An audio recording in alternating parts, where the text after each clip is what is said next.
views and opinions expressed do not necessarily reflect those of Access Fort Wayne, the Allen County Public Library, or any other supporting groups. If you'd like to produce a show, call us at 260-421-1250.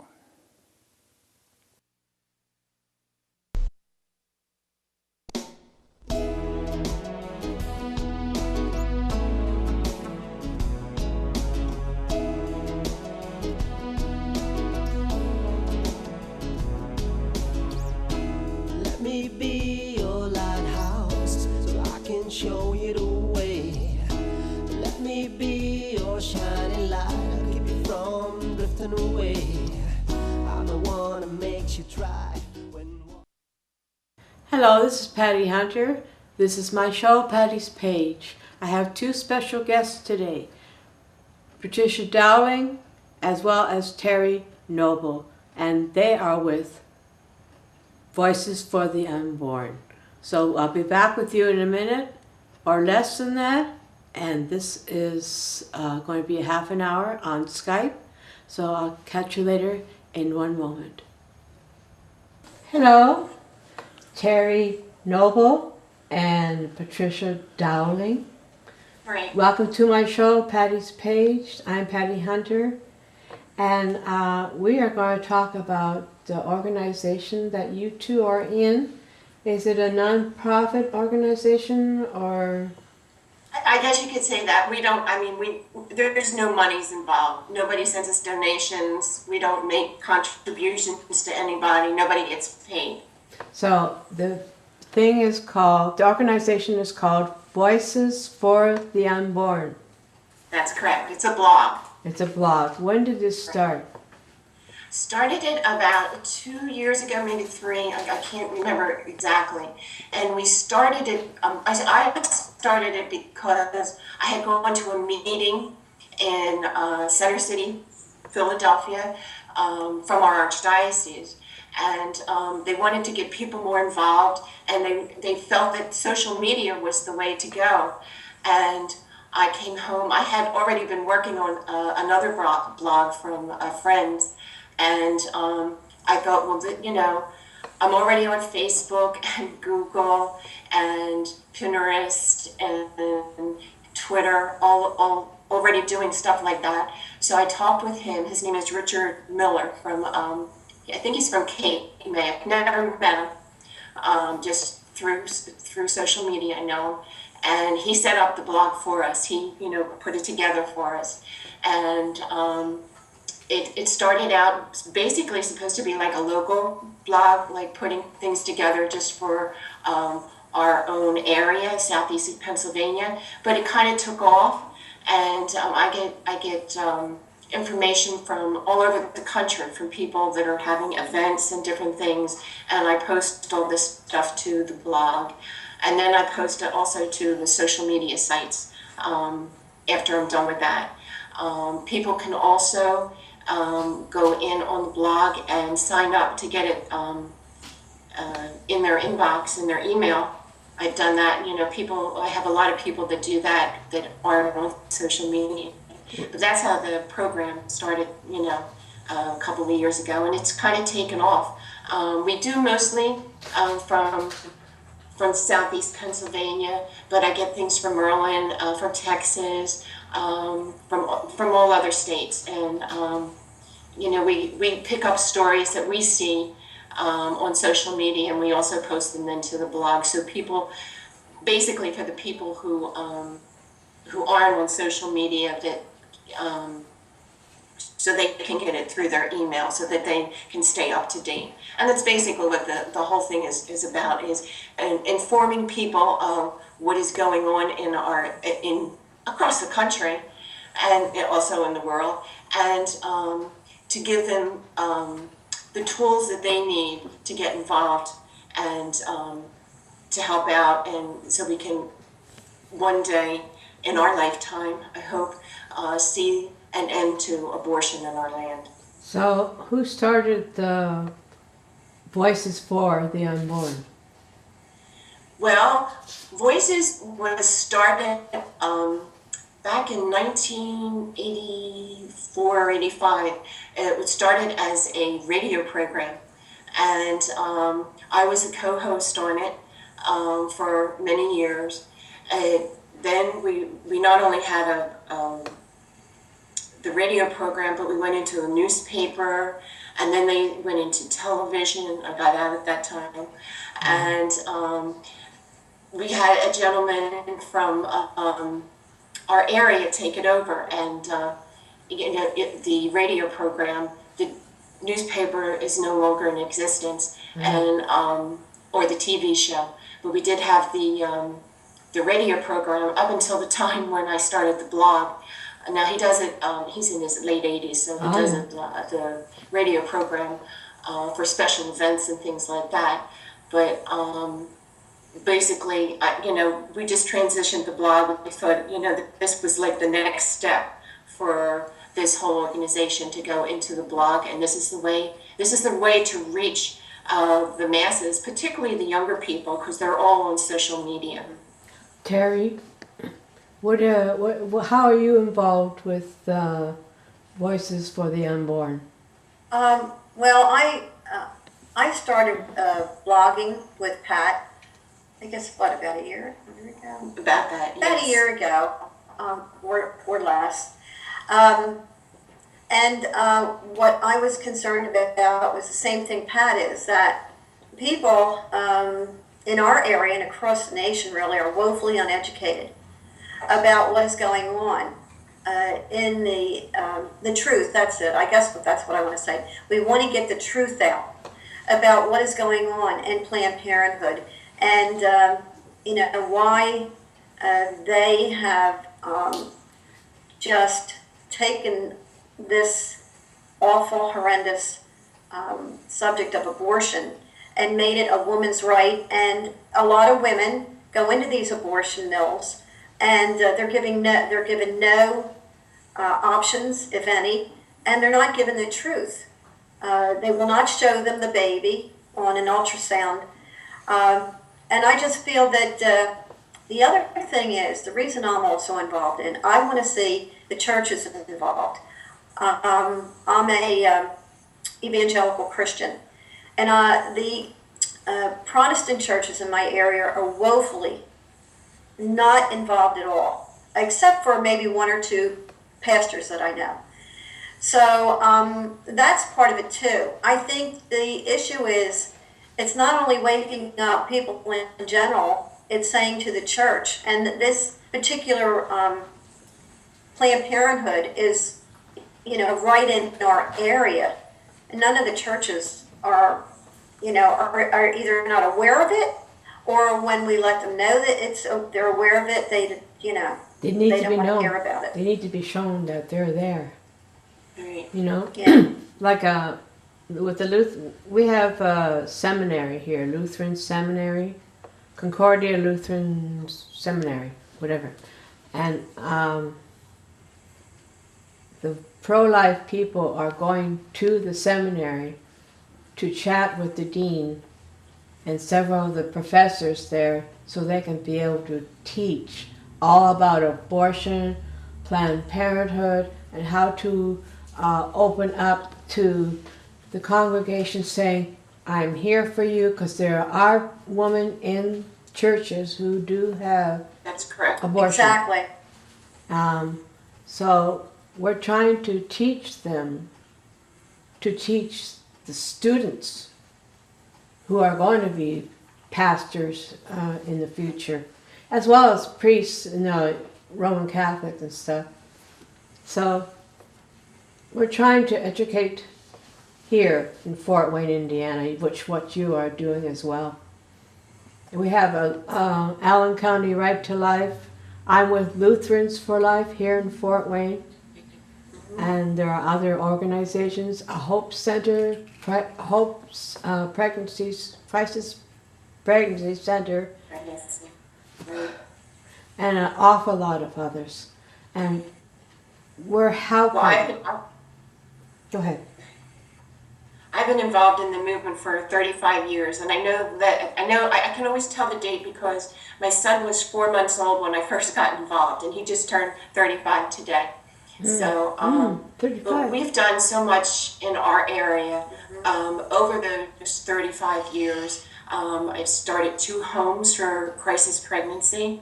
The first one was in Bensalem, and it was with my cousin, Father Greg Plata.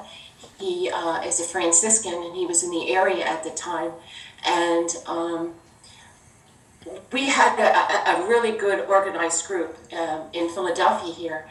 And it got to the point where we had, some of us started taking women into our homes that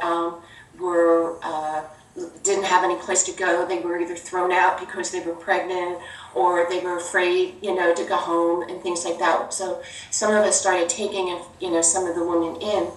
And I remember one time a woman came to me and called me, and she says, I had somebody actually show up at my door looking for a place to stay. She was pregnant, and she at the time couldn't take her in. And another gentleman from up further in the Northeast, he also approached me around the same time with the same thing. People are starting to show up at the doors of pro-life people. So I spoke with my cousin, and I told him this, and I said, we really have to do something. We need a home. So he was the chaplain for the Sisters of the Blessed Sacrament, and he spoke with them, and they very graciously gave us a place. It was a place that they just had for visitors who would stay. And we renovated. It took us about a year to renovate it. We had a good time doing it. Our whole families got involved doing it. And that was the first home in our area for pregnant women. And that was back in, I think, 1984 or 85, somewhere around in that time. And from there, then, others started opening homes in our area. There was another home that opened in Montgomery County, Our Lady's House, and then one down in Delaware County, Mother's Home. But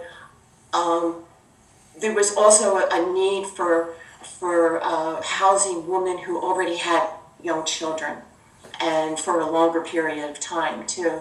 So one of the administrators at the Blessed Margaret Home and I talked about this, and we started another home in a parish over in the West Oak Lane section of Philadelphia, and it's called Guiding Star Ministries, and it's actually in a former rectory of one of the parishes over there. There was a couple of nuns living there. The priest, the pastor there, he actually took over the convent and gave the rectory to the nuns because some of them were elderly, and there was an elevator in the rectory, and so he gave that to them so that they wouldn't have to walk up because it was like 3 flights of stairs. There was three floors, and when we approached him, or somebody, I can't even remember who approached him, because I was going around on the circuit talking to all the parishes at the time, and somehow he got in touch with us. He had talked to the nuns there about using the then convent for our home, and they thought that was a wonderful idea. So they went to convents in other, in other areas, like close to where they are, and they gave us that place. It's still in existence, and I think they just had a baby born recently there. Another baby, they're born there. But we have about 4 or 5 homes in our area now for women in crisis pregnancy. And this home, they can bring, if they have smaller children, they can bring them with them, and they can stay for a longer length of time afterwards till they get on their feet and and find a place somewhere else to live. We have all kinds of things for them. They have counseling. They have teaching them daily life skills and things like that. So, and these were the first homes. Like, there was no homes anywhere in our area at that time. So this is part of our legacy. Terry was with me with Guiding Star Ministry. She came in on the board for a while when we started this. So. Question. I don't know if Fort Wayne has homes for unwed mothers or mothers who couldn't handle more. We're trying to help the people who are pregnant here. Right. Some are being pushed by their boyfriends or husbands to get an abortion. That's correct. I don't know if we have homes for mothers like you do in your area. I wouldn't mind having you getting in touch with some people here and chat with them about that. If they have them here, I haven't heard about it, but it would be nice if we can have something like that here. Pat, there is an organization called Legacy of Life, and they fund, it's a foundation that funds, two crisis pregnancy homes and centers, women's centers, and also homes. Their work is fantastic. They not only take the women in, they counsel them, as Pat was saying. They can stay there for up to 2 years. I believe with the so. program. It's not only after they have the baby. There's aftercare for up to 2 years. That's good. And they teach them skills, computer skills, and learning skills, life skills, things of that nature. We have that. It's a wonderful program, and there's one in Bucks County and one in Philadelphia. We have several. We certainly can have her get in touch with you. Sure. We have the Roman Catholic Church here. They're really into pro-life, as well as the Lutheran, and some other churches, yes, but there's an awful lot of churches that need to be educated, shown in how to reach out to their congregation gently, and let them know we're here. And another ministry I'd like to see in the churches is for post-abortive women. Yes. There's a woman in in our area who I got to know, and she has a Facebook, and she also has a music ministry and goes into churches and talks about her the trauma that she encountered after her abortion, and for the guilt the things that she went through, all the post-abortion syndrome that she experienced. And what I would like to see happen is for churches just to have a table of information, because a lot of these pastors do not know that they've got post-abortive women sitting in their churches, and a lot of them are suffering in silence, a lot of them suffering from guilt, a lot of them who feel that God could never forgive them, and I feel that if there was just information out, if the pastor doesn't want to say anything, or at least have a table with books, literature, all kinds of information for women in that position, but also on the abortion issue itself. Yes. Another person who goes to my church, Ascension Lutheran, did approach the pastor about that, abortion and that, and I approached talking about 40 Days for Life and having Dr. Lamb, who was the director of Lutherans for Life, come in, do educating the kids about Owen's mission.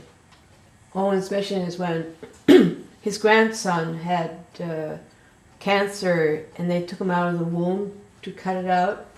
Well, he bled to death, the baby. So they called him Owen, and they've been going from church to church and school, all the religious schools, that is. I don't know if they're allowed in the public schools yet, but they're showing the kids. They have little figurines of the baby dolls from 12 weeks up to 22 weeks in the womb, showing how, and the exact weight, how they would be at that age. And they would show the kids this is a baby. It's not a piece of flesh, you know. You never know just what you're going to do or say that's going to affect somebody, and it may not affect them at that time. Oh yeah, there's a model, yes. Right. Mm-hmm. When my oldest son, he's 38 now, when he was in kindergarten, they had what they called a talking chair. And when they were allowed to sit in that talking chair, they could say anything they want. And unbeknownst to me, he took one of those models of that little bit, just that you were holding in your hand. Yeah. He took one of them into school on his day to sit in the talking chair. Oh, yeah. And he told the people that these are little babies, unborn babies, and people are killing them. And he told the people, his classmates, to go home and tell your parents that they have to go up to the abortion mill, which was on Roosevelt, up in our area then, and tell them, your mothers, parents, they have to come and help out to keep these babies from being killed. And the teacher never said anything to me, but one of the mothers approached me a few days later and wanted information on where it was and what time we go to pray. So you just never know, something that you say or something somebody else says that might get somebody else involved. And this was a 5-year-old kid. Do you have? Talked to I'm sorry. his classmates about this, and from there we got another person involved in the movement. Do you have 40 Days for Life where you're at? Yes, we do. So you're Yes, part we of do. that? Do you, We have we live in Bucks County here, and we have it in the fall, and in the spring. In the spring and the fall, they have it down in Center City because they have a larger Planned Parenthood down there, and they do so many more abortions down there. So they have it both in the spring and the fall down there. we're using our pro-life organizations are using the law to close out. They already closed out one here in Fort Wayne. They closed out one in South Bend. And they're working on other parts of Indiana. But, we're passing laws and we're having them investigated because people who are doing abortions are just butchers, and we got to Yes, they stop are. them. So, They're no different. They're no different than Nazi Germany. well, In fact, I think they're worse. Margaret Sanger, she Right. was a eugenist, Eugenics, right? and Just she was Genesis. an admirer And of she admired Adolf Hitler. Hitler. Yeah, yeah. So that shows you where she's coming from. She came from. So we're trying to educate the people and show them we are human. We have rights, no matter whether we're in the womb or outside the womb, newborn up to natural death. We all have rights. And other people say, well, it may be a baby, but they don't have rights. I say, well, what? Some of our candidates Yeah. who are running for president are also saying that. Said the same thing. No, Hillary. the baby has no constitutional rights. The preborn baby has no constitutional. Well, I don't understand the logic behind all that. I do. We're in a spiritual battle. Yeah. This is a spiritual battle between good and evil. And I think those that are on the side of Planned Parenthood and all of this abortion and all the other evils in our world, their souls have been taken by Satan. They've allowed Satan into their lives and into their souls. And I think the only thing that's going to end this is prayer. Prayer is the only weapon. It's the best weapon that we have. It was given to us right from God. And, that And is the right what's gonna people. The right people that stop. God sends to stop it. Right. Well, my aunt, long ago, in the 60s and 70s, was an abortionist. And I was so dead set against it. I went birthright and everything else. This is in Toronto. And then I forgave her only a couple of years ago, Oh my. after talking with several people in the pro-life organizations.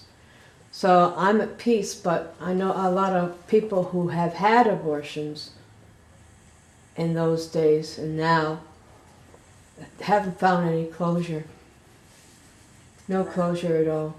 And I'm trying to help people find closure along with the organizations that I'm with, you know. Well, So- I believe, Patty, that abortion claims many victims. Not only, the first victim, of course, is the unborn child, the baby, but there are many other victims. Not only and then the mother, the father, the grandparents, siblings. You know, stories I could tell you about siblings who found out that they had a brother or sister who was aborted, and the tension and the all the problems that occurred in their relationship with their mother. You know, it's a horrible, abortion is a horrible act that affects the family. And I see it, as Pat said, I see it as a spiritual battle. Because if you can destroy a family, you can destroy a whole nation. And that's what the whole idea is, you know, to, as Pat said, it's infanticide. Oh, that's an ultimate form of abuse to children. Oh, there is, yes, exactly. Well, this is going on towards the end of my show. My goodness, already. I should have you back on again. So, I would love to. yes, definitely. And keep me posted, seeing what's happening in your end, and send me the information, Pat or Terry. I will. Okay. So we love you guys. Thank you, Terry Noble and Patricia or Patty Dowling. Voices Thank you for so much the. for having us on. Yes. We really appreciate all that you do, Yes, you know, in your ministry. yes. Thank you. I love you guys. You too. Bye-bye. Take care. Bye-bye. Godspeed, my love, until we meet again. You're always in my heart and every dream. Don't let this time apart give in to all our fears. God will keep us close from up above. So until we meet again, Godspeed, my love.